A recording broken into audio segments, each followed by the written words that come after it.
భిన్న అభిప్రాయాలు ఉంటాయి. అక్కడక్కడ కొన్ని దాడులు కూడా జరిగాయి, పూర్వం జరిగాయి, తర్వాత జరిగాయి. ఏమిటి విచిత్రమైన విషయం? లా అండ్ ఆర్డర్ ఉందా? పోలీసులు ఏ విధంగా ఉపయోగిస్తున్నాడు చంద్రబాబు నాయుడు గారు, లోకేష్ గారు? దీనికి సభ్య సమాజం స్పందించదా, అడగదా, మాట్లాడదా అనేది నా ప్రశ్న. దీన్ని ఆలోచించమని విఘ్నులైనటువంటి ఆంధ్రప్రదేశ్ ప్రజానీకాన్ని వినయపూర్వకంగా నేను కోరుకుంటున్నా. పార్టీలకు అతీతంగా నేను తప్పు చేస్తే, ఒకవేళ తప్పు చేశాను అనుకోండి, చట్టం ఉంది, కేసులు ఉన్నాయి, అది వదిలిపెట్టారా? ధ్వంసం చేశారు, తగలబెట్టడానికి ప్రయత్నం చేశారు, కారును ధ్వంసం చేశారు, కేసు పెట్టారు, లోపల పంపారు. What is this? ఏంటిది?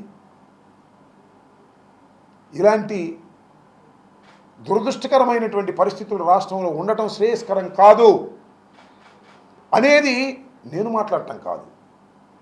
ఈ సమాజంలో శాంతి కోరుకునేవాళ్ళు, ఈ సమాజంలో పోలీస్ వ్యవస్థ ప్రజలకు రక్షణగా ఉండాలని కోరుకునేవారు, అభిప్రాయపడేవారు మాట్లాడాలి అనేది నా అభిప్రాయం.